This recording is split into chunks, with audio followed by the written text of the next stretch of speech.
অপরিচিত মানুষটার কথার ধরন, এই তেরা যুক্তি আর গাম্ভীর্যের আড়ালে লুকিয়ে থাকা সূক্ষ্ম রসিকতাগুলো ওকে বারবার আর্যর কথা মনে করিয়ে দিচ্ছে। ও নিজের মনেই বিড়বিড়িয়ে বলল, না না না, ওনার মতো রোবট কি আর এমন কাব্যিক কথা বলতে পারে? It's impossible. ও যখন ভাবনার অতল গহ্বরে নিমগ্ন, ঠিক তখনই কক্ষের নিস্তব্ধতা চিরে আর্যর গুরু গম্ভীর পদধ্বনি কর্ণগোচর হলো। তৃষা তড়িৎ বেগে ফোনের স্ক্রিন অফ করে বালিশের নিচে গুজে দিয়ে অপ্রস্তুত ভঙ্গিতে উঠে বসল। ওর আরক্তিম কপালে তখনও সেই অজানা ভালো লাগার অবাধ্য আভা লেগে আছে। আজও ঘরে ঢুকে তৃষার বিশৃঙ্খল অবস্থা আর ওর মুখের ওই অদ্ভুত রক্তিমাভ চাহনি দেখে থমকে দাঁড়ালো। ওর কপালে সূক্ষ্ম ভাঁজ পড়ল, চোখের তীক্ষ্ণ দৃষ্টি যেন কোনো এক লুকানোর সংকেত পড়ার চেষ্টা করলো। আর্য ধীর পায়ে এগিয়ে এসে বেশ গম্ভীর অথচ কিঞ্চিত উদ্বিগ্ন কণ্ঠে শুধালো, কি হয়েছে তৃষা? Any problem? এভাবে শুয়ে আছেন, অসুস্থ লাগছে? তৃষার বুকের ধুকপুকানি তখন কয়েকগুণ বেড়ে গেছে। ও অপ্রস্তুত হয়ে চুলে তোয়ালেটা ভালো করে পেঁচিয়ে নিয়ে তোতলামি করে বলল, আরে না, ও কিছু না, জাস্ট একটা একটা জোকস পড়ছিলাম। আপনি হঠাৎ এভাবে ঘরে ঢুকলেন কেন? আর্য এক পলক বালিশের নিচে উকি দেওয়া ফোনের কোনাটার দিকে চেয়ে ঠোঁটের কোণে এক চিলতে রহস্যময় হাসি ফুটিয়ে বলল। নিজের ঘরে ঢুকতে পারমিশন লাগে নাকি? ওর অর্ধসমাপ্ত কথায় তৃষা ভ্রু কুচকে শুধালো। নাকি? আর্য নির্লিপ্ত ভঙ্গিমায় বলল। নাথিং। তৃষা এবার খানিকটা তেড়ে ফুরে বসল। আর্যর এই অবিরত নাথিং নাথিং বলাটা ওর ধৈর্যের সবটুকু বাদ ভেঙে দিচ্ছে। ও ভ্রুকুচকেই গাল ফুলিয়ে বেশ ঝাঁঝালো স্বরে বলল, নাথিং নাথিং কি জিনিস? হ্যাঁ, সারাক্ষণ শুধু নাথিং আর নাথিং। খেতে গেলে নাথিং, শুতে গেলে নাথিং, বলতে গেলে নাথিং।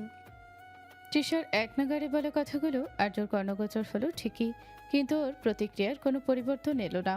তৃষা পুনরায় বলল, দেখুন, ওর কথাটা বলতে দেরি, সঙ্গে সঙ্গে আর্য অভিজ্ঞ জহুরি নাই সন্ধানী দৃষ্টি দিয়ে তৃষাকে আপাদমস্তক নিরীক্ষণ করতে শুরু করলো। ভেজা চুলে তোয়ালে থেকে চুয়ে পড়া দু এক বিন্দু জল তৃষার কপালে মুক্তোর মতো ঝিকমিক করছে। তৃষা এবারও সেই অন্তর্ভেদী চাহনিতে কুকড়ে গেল কিঞ্চিত।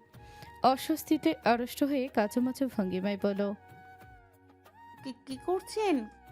দেখছি। কাকে? আর্য এবার দুকদম এগিয়ে এলো, তৃষার দিকে ভরাট কণ্ঠে বলল। আপনাকে? ওরই অতর্কিত নৈকট্যে ও একটু হকচকিয়ে গিয়ে বিছানার সাথে আরো সেটে বসল। তৃষা অপ্রস্তুত স্বরে বলল। মানে? তৃষার অপ্রস্তুত প্রশ্নের পিঠে আজও এক পায়ে গিয়ে এসে ওর চোখের মনি বরাবর দৃষ্টি নিবদ্ধ করে গাম্ভীর্য বিন্দুমাত্র না তেজরা ভাবে তাকিয়ে বলল। আপনি তো বললেন দেখুন, তাই দেখছি। তৃষা এবার আগে ফেটে পড়ল, বিছানা ছেড়ে দাঁড়িয়ে কোমরে হাত দিয়ে তোড়পে উঠে বলল। আমি কি আপনাকে দেখতে বলেছিলাম? উফ, অসহ্য। আর্য নির্লিপ্ত গলায় জবাব দিল। স্পষ্ট বাংলায় দেখুন বললেন, এখন অস্বীকার করছেন? অদ্ভুত তো। আমি তো এমনি কথা বলার সময় দেখুন বলেছি, তা বলে আপনি ওভাবে আমায় ঘাবড়ে দেবেন? আপনি না আস্ত একটা সুযোগ সন্ধানী রোবট, আর আপনার লজিক বড্ড বেশি তেড়া। তৃষা দাঁত কিরমির করতে করতে তোয়ালেটা ঝাপটা দিয়ে ঘাড় থেকে সরালো আর এক মুহূর্ত ব্যয় না করে গটগট করে রুম থেকে বেরিয়ে গেল। আর্যর সঙ্গে দীর্ঘ হোক বাগবিতণ্ডার সমাপ্তি ঘটে তৃষা আনমনের দোতলের করিডর ধরে হাঁটছিল চঞ্চল পদক্ষেপে। তবে সিঁড়ির অভিমুখে এগোতেই হঠাৎ ওর চটুল চলন স্তিমিত হয়ে এলো।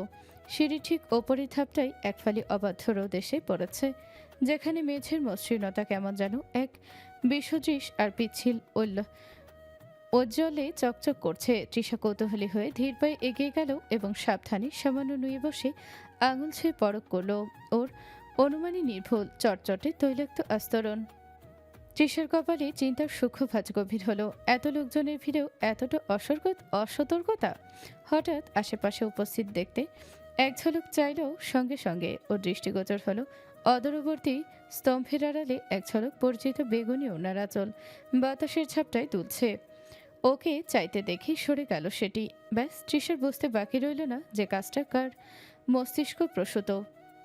তবে তৎক্ষণাৎ কোনরূপ প্রতিক্রিয়া না দেখিয়ে ও পাশ থেকে একজন পরিচারিকাকে ডেকে স্থানটা পরিষ্কার করে দেওয়ার জন্য বলল। বানি, ও বানি। আকস্মিক পেছন থেকে ভেসে আসা মিষ্টি কণ্ঠটাই পিছু ফিরে যায় তৃষা। টুইঙ্কেল গাল ফুলিয়ে দুহাত কোমরে দিয়ে দাঁড়িয়ে আছে।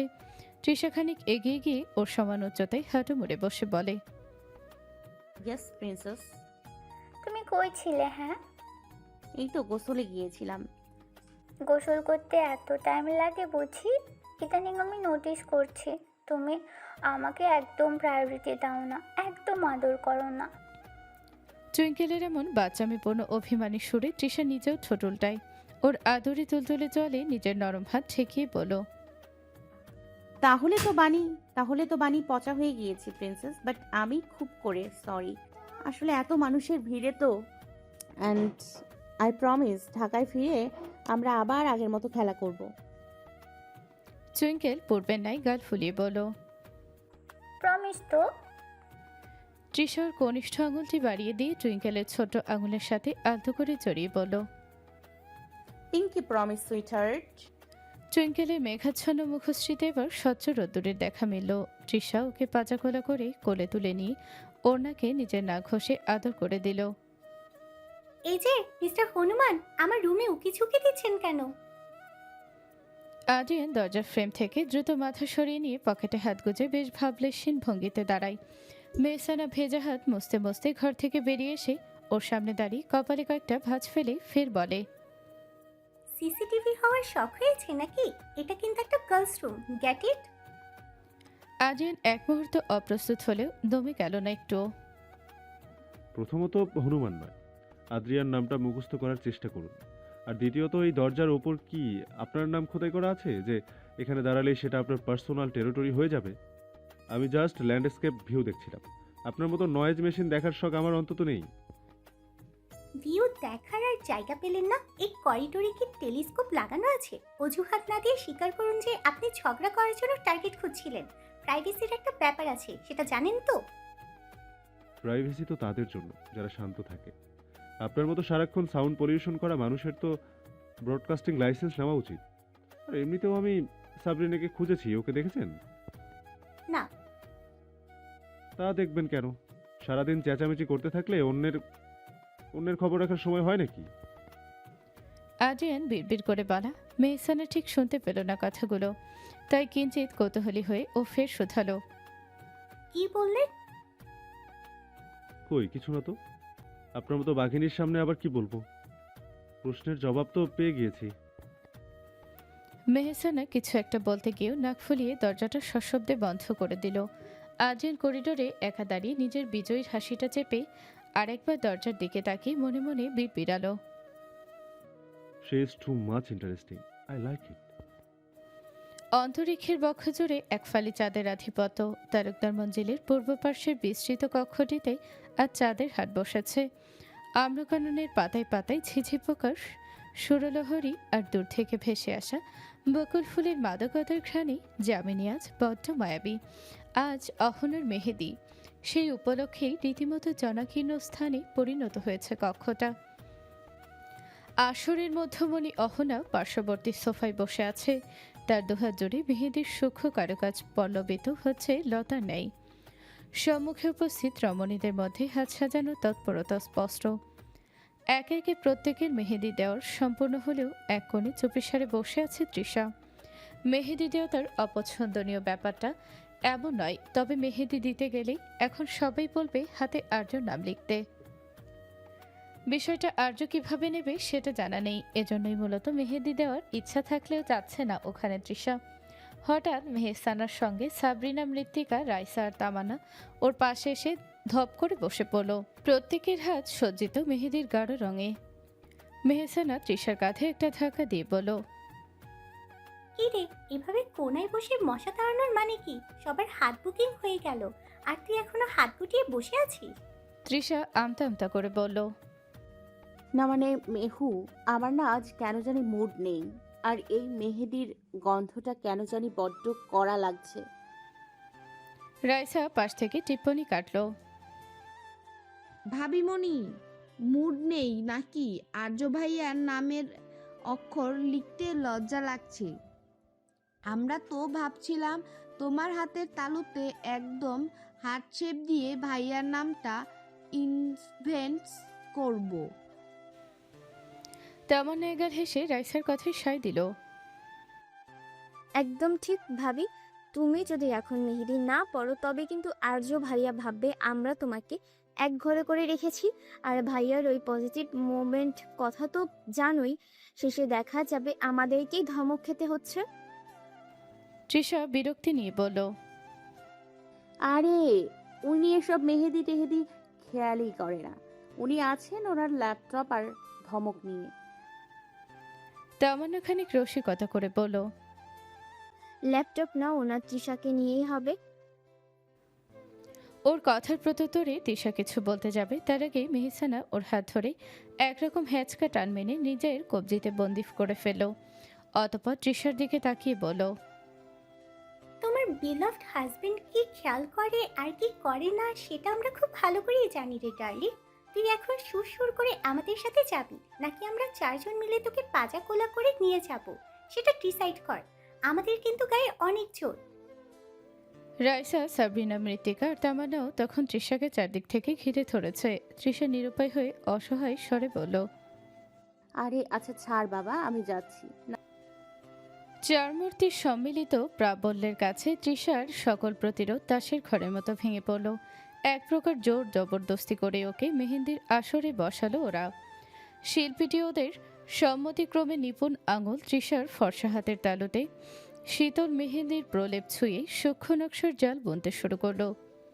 কিছুক্ষণ অতিবাহিত হতেই শিল্পী অতি নমনীয় স্বরে শোধালেন, আপনার হাতের মাঝখানে কার নাম লিখবো ম্যাম?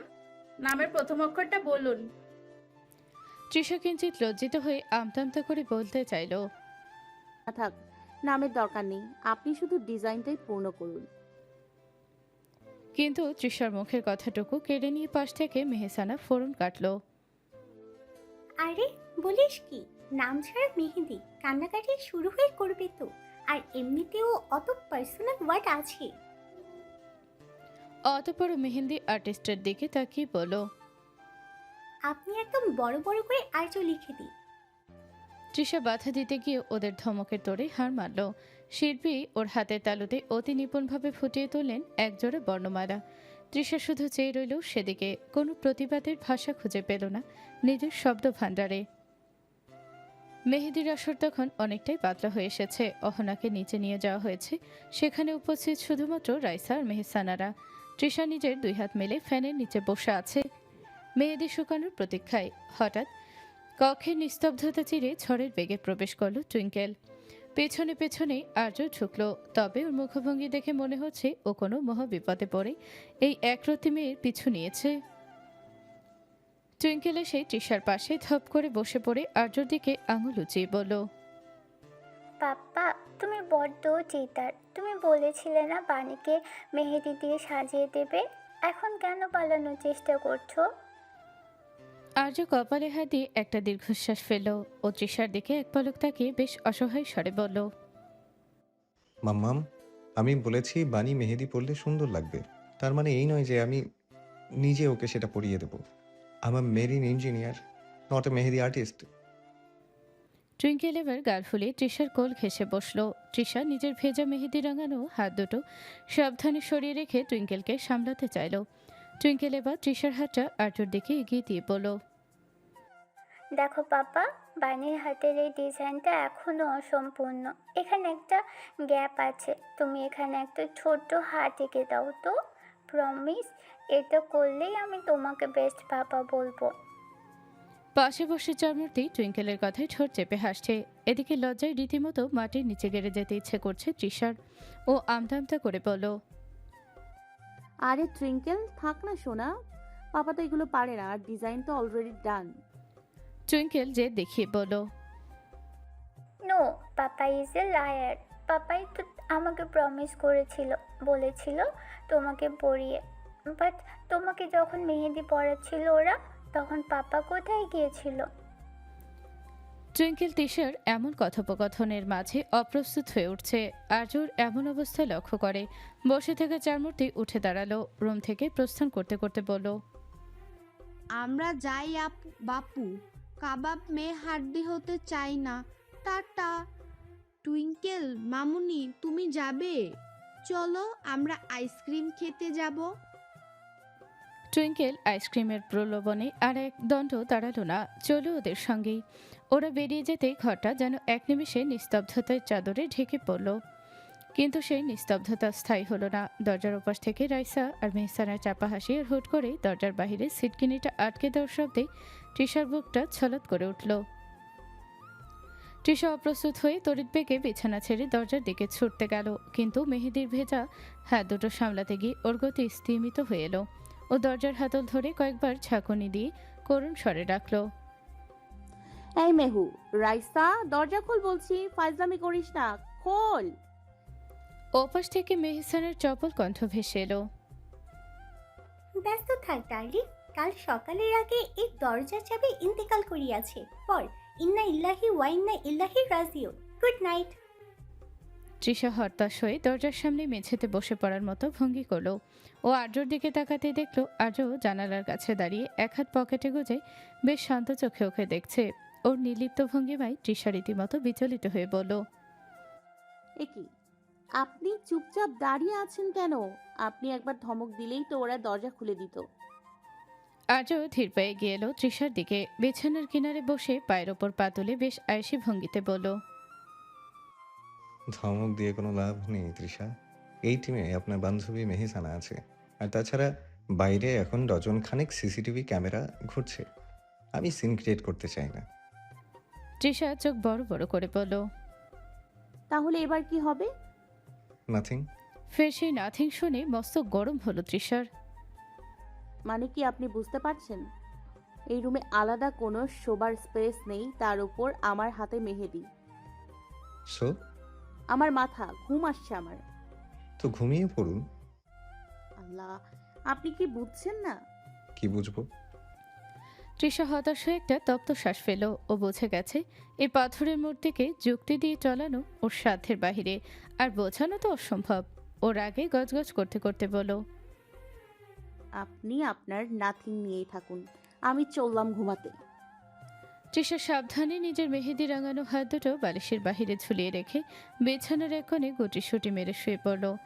আজও কিছুক্ষণ ওর দিকে তাকিয়ে থেকে পরক্ষণেই বিছানার অন্য প্রান্তে গিয়ে উল্টো দিকে ফিরে শুল। নিশীথিনী তখন নিবিড় নিদ্রায় মগ্ন। বাতায়নের ফাঁক দিয়ে গলিত রূপলি জ্যোৎস্না কক্ষের মেঝেতে মায়াবী চাল বনেছে।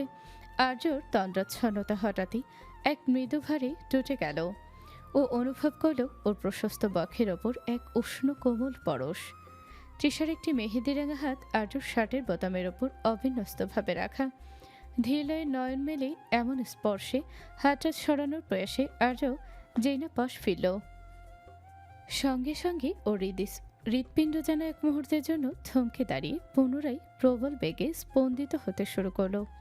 তৃষা কখন যে ঘুমের ঘরে সীমানা পেরিয়ে ওর একেবারে সান্নিধ্যে চলে এসেছে সেটা অজানা। তৃষার শাড়ি পরে ঘুমানোর দরুন সেটা হয় একেবারে আলো ধুলো হয়ে আছে।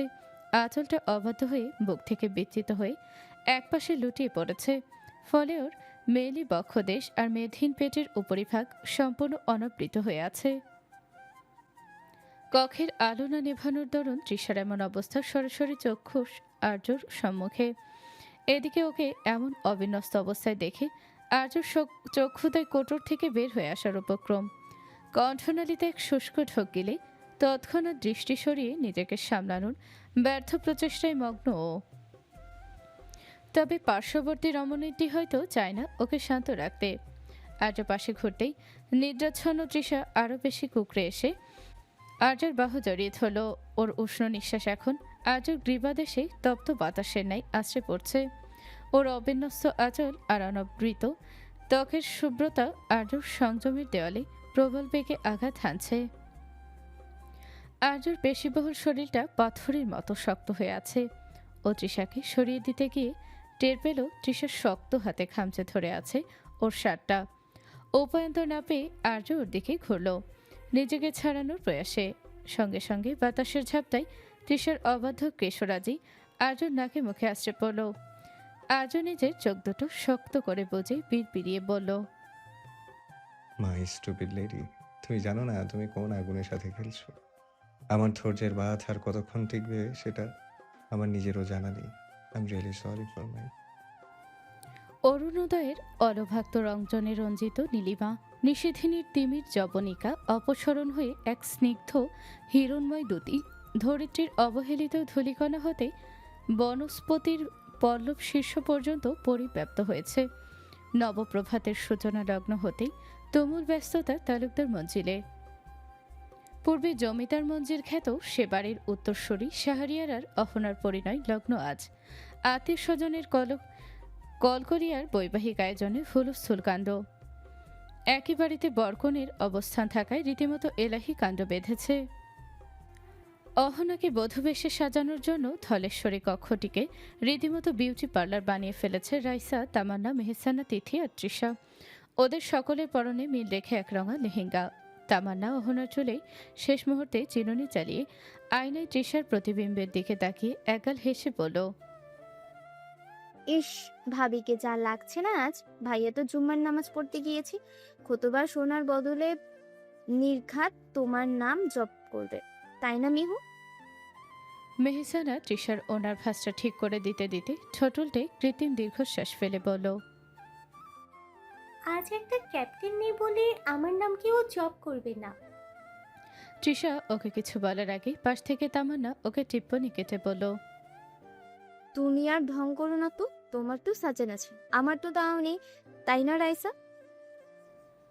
রাইসা পাশ থেকে মাথা নাড়ল। একদম। মেহসানা কিছু একটা বলতে গিয়েও তামান্নার খোঁচায় বেশ অপ্রস্তুত হয়ে পড়ল। পুনর্বার কিছু একটা বলবার জন্য মুখ খুলতেই কক্ষের দরজায় একটা সশব্দ করাঘাত, আর তার পরপরই আদ্রিয়ানের দরজ কণ্ঠস্বর ভেসে এলো। WhatsApp ladies? আদ্রিয়ানের পরনে অফ হোয়াইট পাঞ্জাবি, বলিষ্ঠ বাহুর ভাঁজে বেশ ভালোই শোভিত হচ্ছে পাঞ্জাবিটা। ও ভেতরে পা রাখতেই মেহসানা নাক কুচকে অন্যটা সামলে নিয়ে বেশ কড়া গলায় বলল, আরে আপনি আবার এখানে কেন? জানেন না এটা লেডিস চোর? আদ্রিয়ান চোখ কুচকে বলল। কোথাও লেখা আছে? মেহসানা এবার দমে গেল। আদ্রিয়ান ওর বিষয়ে আর ভ্রুক্ষেপ না করে সরাসরি কক্ষে প্রবেশ করলো। অহনার দিকে চেয়ে ওর মাথায় সস্নেহে হাত বুলিয়ে বলল, মাশাআল্লাহ বোন আমার, কত সুন্দর লাগছে তোকে। অহনা লাজুক হাসল। ধন্যবাদ ভাইয়া। আদ্রিয়ান মৃদু হেসে নিজের হাত সরালো, অতঃপর নিজের গতানুগতিক রূপে ফিরে বলল, বিয়ের দিন এত সাউন্ড পলিউশনে তোর কষ্ট হচ্ছে না তো বোন? হলে আমাকে বল, সলিউশনের ব্যবস্থা করব। আদ্রিয়ানের সূক্ষ্ম খোঁচাটা মেহসারা ধরতে এক মুহূর্ত দেরি করলো না। ও হাতের আইলাইনারটা টেবিলের ওপর সশব্দে নামিয়ে রেখে রণচণ্ডী মূর্তিতে আদ্রিয়ানের সামনে গিয়ে দাঁড়ালো। কি বললেন? Sound pollution? মিস্টার ল্যাম্পপোস্ট, আপনি কি ইনডিরেক্টলি বলতে চাইছেন আমি এখানে বেশি কথা বলছি? আদ্রিয়ান বেশ নির্বিকার ভঙ্গিতে পাঞ্জাবির স্লিপ ঠিক করতে করতে বলল, উঠলো কথা সবার মাঝে, যার কথা যার বুকে বাজে। আমি কিন্তু স্পেসিফিকভাবে কারো নাম নিইনি মিস সাউন্ড বক্স। আর আপনি কি জানেন, অতিমাত্রায় নয়েজ মানুষের শ্রবণ শক্তি নষ্টের পাশাপাশি মানসিক ভারসাম্য বিগড়ে দেয়। মেহসানা রাগে ফুঁসতে ফুঁসতে বলল, আপনি এখান থেকে এক্ষুনি বের হন। অহনাপুর মাইগ্রেনের দোহাই দিয়ে আপনি আসলে আমাকে অপমান করতে এসেছেন। যান, নিজের কাজ করুন গিয়ে। অহনা পরিস্থিতির বেগতিক দেখে তড়িঘড়ি করে উঠে দাঁড়িয়ে মেহসানার হাত ধরল।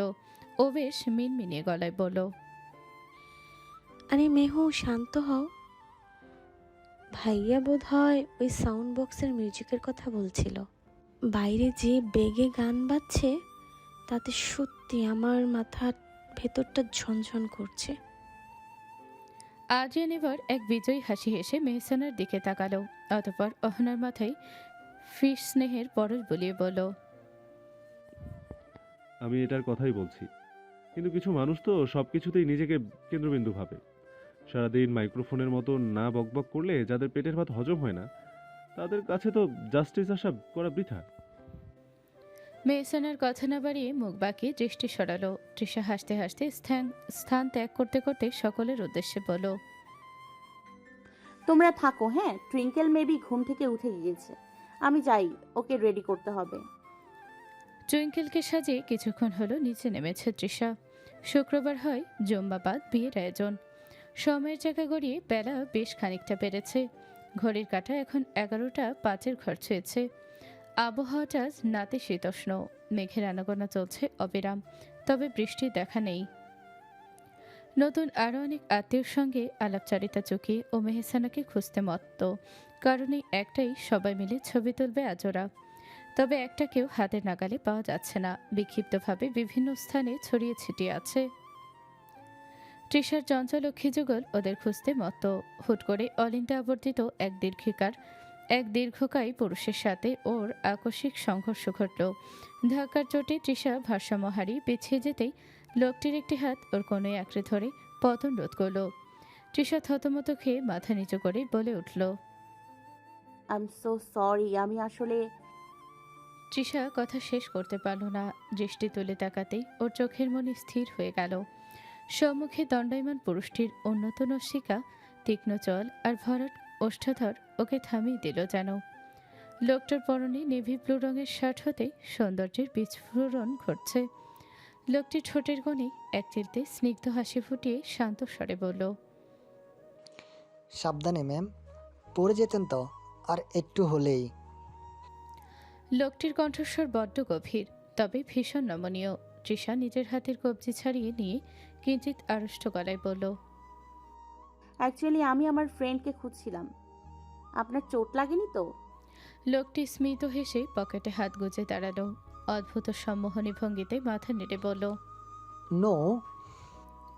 তৃষা স্বভাবসুলভ মৃদু হাসল, আর কথা না বাড়িয়ে ধীর পায়ে প্রস্থান করতে গেল। ঠিক তখনই পেছন থেকে ভেসে আসলো আগন্তুকদের কণ্ঠস্বর। এই যে ম্যাম। তৃষা পিছু হল। হুম। আগন্তুক যুবকটি বেশ মার্জিত ভঙ্গিতে এগিয়ে এসে সহস্যে বলল। আই অ্যাম সরি, বাট আপনার নামটা কি জানতে পারি?